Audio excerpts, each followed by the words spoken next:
It's the doll, Ed. It's a beacon for other spirits. Olá, amigos da Paranormal Ataque. Hoje é dia de falar dos bebês reborn do capeta, as bonecas amaldiçoadas que para você que ouve suas histórias acha o máximo, mas para quem teve que conviver com elas foi um verdadeiro inferno. Mas antes de continuar, eu vou pedir o seu like, que você se inscreva no canal, que toque no sininho para não perder nenhuma novidade aqui no canal. E claro que a gente tem que começar com a Annabelle. Sei que já falei várias vezes dela, mas ela sempre é bom ser lembrada. A Annabelle, com a sua origem, tudo começou em 1970, quando uma moça chamada Donna, que era uma estudante de enfermagem, ganhou de presente a sua mãe uma boneca de pano da linha Ragged Ann. Muito bonitinha, toda feita de pano, praticamente uma peça artesanal que ela amou, não só porque foi presente da sua mãe, e sim também porque era uma boneca muito fofinha, que não tem nada a ver com a boneca do filme. E por isso ela foi colocada em cima da cama da Donna com um enfeite do quarto, né? Não demorou muito para acontecer coisas estranhas, né, com a boneca. Primeiro, Donna e sua amiga Angie, que dividia a casa com ela, começaram a encontrar a boneca em posições e lugares diferentes, de onde ela tinha sido deixada por ela antes de saírem de casa para trabalhar. E como mais ninguém entrava na casa além delas durante o dia, elas ficaram desconfiadas de que alguém poderia estar entrando na casa quando elas não estavam. Afinal, achar a boneca que se mexia sozinha era um absurdo sem tamanho para as duas. Qualquer pessoa ia pensar isso, né? Aí, com o passar do tempo, né, dos dias, o que parecia uma invasão de algum esquisitão na casa das duas moças sozinhas passou para algo que não tinha uma explicação lógica. Primeiro, a boneca aparecia em outros cômodos, depois começou a ser encontrada em posições que uma boneca de pano não ficaria. E quando ela pegava a boneca e tentava colocar ela de volta na mesma posição, viam que era impossível. Mas o que realmente assustou elas foi o aparecimento de um pedido de ajuda, escrito com "Ajude-nos" e "Ajude-lo", com o detalhe mais assustador que os recados estavam sendo escritos não em um papel qualquer, mas em pergaminho antigo.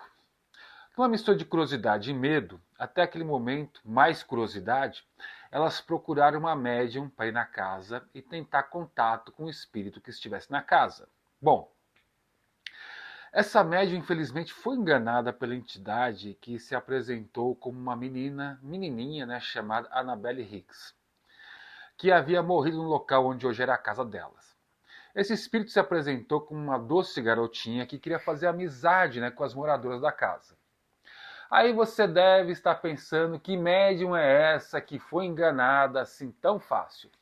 Gente, eu tenho que explicar que essa mulher estava lidando com uma entidade inumana, o que significa que é um ser maligno que não conheceu a vida encarnado.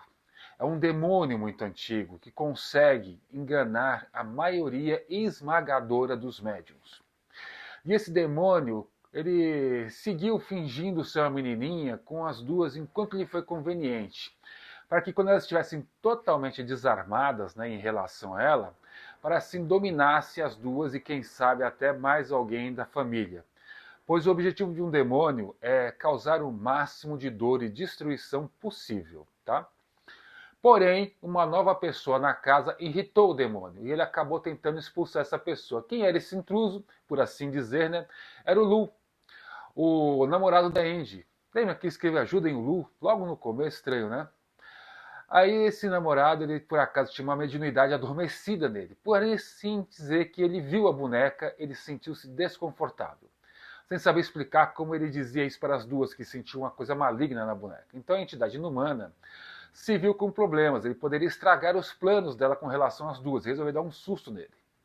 Ele estava cochilando no sofá, quando sentiu seu corpo paralisado. Ele só conseguia mexer os olhos e ver a boneca se arrastando para cima do seu corpo. Ele acordou de repente e achou que tinha tido um pesadelo, até olhar no espelho que o seu tórax estava muito arranhado, mas de uma forma profunda, como se fossem garras. E o mais interessante é que esses arranhões desapareceram por completo em 2 dias. E depois desses arranhões, as coisas pioraram e as meninas e o Lu começaram a ser aterrorizados pela suposta menina de 8 anos e a coisa ficou tão feia que eles foram pedir socorro a um padre de uma paróquia ali próxima. O padre tentou benzer a casa, né, e o pior aconteceu.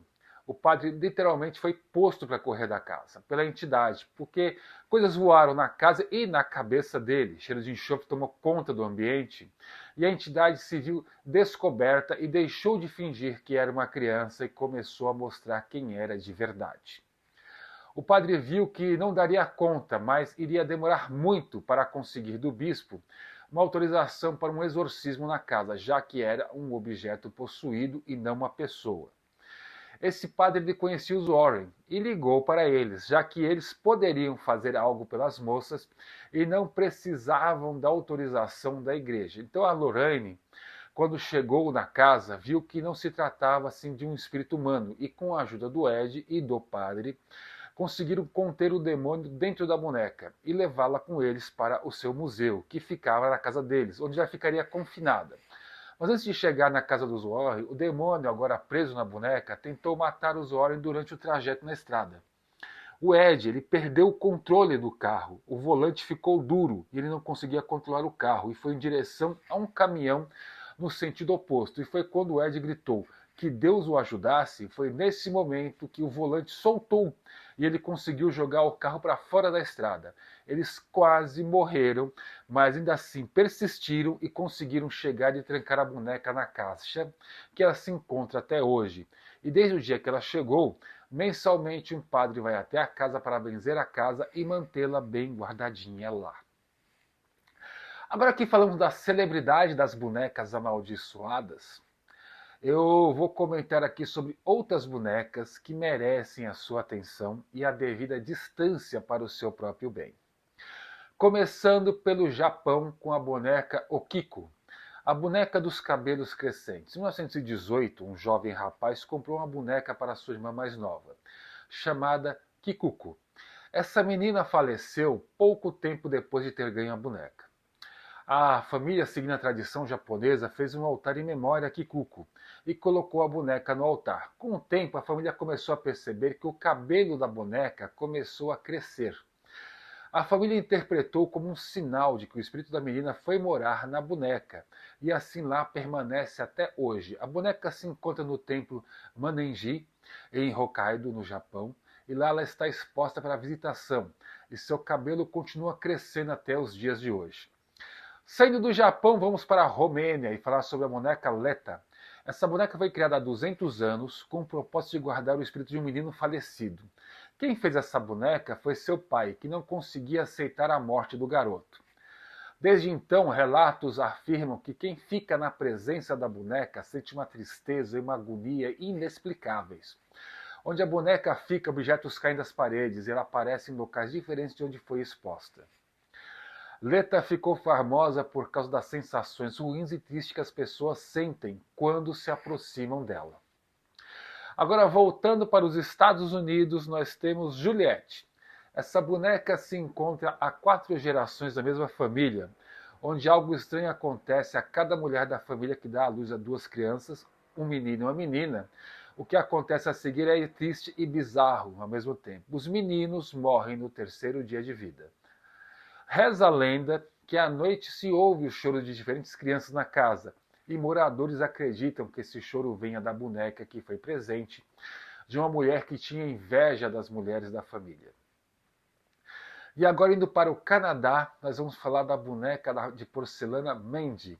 Ela foi confeccionada entre 1910 e 1920 e doada ao Museu Gasnell, na Colômbia Britânica Canadense, em 1991. Até aí nada demais, a não ser pelo fato de que depois da sua chegada, os funcionários começaram a relatar objetos desaparecendo, passos sendo ouvidos em lugares vazios, objetos mudando de lugar e outras coisas estranhas acontecendo. E o mais intrigante, ela não pode ser exposta perto de outras bonecas, porque essas outras bonecas aparecem todas quebradas. Para encerrar, vamos para a Itália falar sobre a boneca chamada Pupa, que criada em 1920 para se parecer com a dona dela, após a morte da proprietária em 2005, A boneca foi exposta em uma caixa de vidro com objetos de decoração, relatos de pessoas que viviam na casa. Afirmam que a boneca aparece em diversas posições dentro da caixa selada e também muda as expressões faciais. E temos que levar em consideração, né, que ela é de porcelana. Como é que ela vai poder mudar? Nem com calor poderia acontecer isso. E para fechar com chave de ouro, esses estranhos fenômenos, as pessoas ouvem batidas na caixa de vidro. E quando vão ver, a boneca está com o braço levantado, encostado no vidro, como se o espírito da dona estivesse dentro da boneca e está tentando ganhar a liberdade. É que por um acaso essa boneca foi feita, os cabelos dela, com os cabelos da menina que ganhou a boneca. Termino por aqui com a minha pequena seleção de bonecas reborn do capeta. E você, teria coragem de ter alguma delas em sua casa? Conta pra mim o que você acha aqui nos comentários. E não esqueça de seguir a gente. Vídeos novos todos os dias, de segunda a segunda. Um abraço, gente. Até mais. Fuck you, Tony!